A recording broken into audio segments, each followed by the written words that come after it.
அதாவது வானங்களை சிருஷ்டித்து அவைகளை தம்முடைய வலது கரத்தினால் விரித்து பூமியில் நடமாடுகிறவைகளையும் பூமியில் உள்ளவைகளையும் சுவாசத்தையும் உண்டாக்கி அவர்களுடைய வலது கரத்தை பிடித்து கர்த்தர் சொல்லுகிறதாவது, நான் வனாந்தரத்திலே வழியையும் அவாந்திர வழியிலே ஆறுகளையும் புன்னை மரங்களையும் ஒலிவ மரங்களையும் மிருது செடிகளையும் உண்டாக்குவேன்.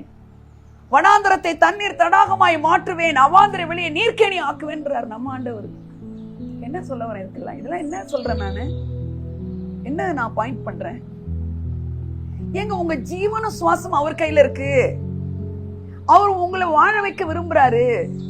சுகம் கொடுத்துட்டாரு, ஆரோக்கியம் கொடுத்துட்டாரு, செல்வாக்கு கொடுத்துட்டாரு. அதெல்லாம் எப்படி இருக்குது?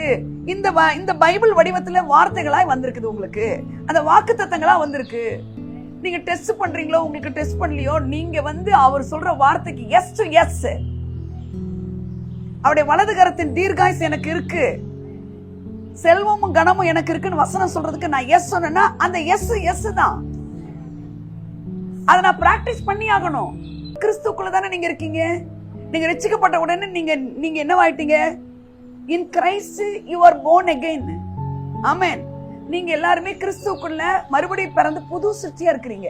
அப்ப புது சிருஷ்டியா இருந்தீங்கன்னா இந்த வாக்குத்தத்தத்தெல்லாம் நான் கிறிஸ்துக்குள்ள இருக்கிறதுனால இது ஆம் தான், ஆமென் தான்.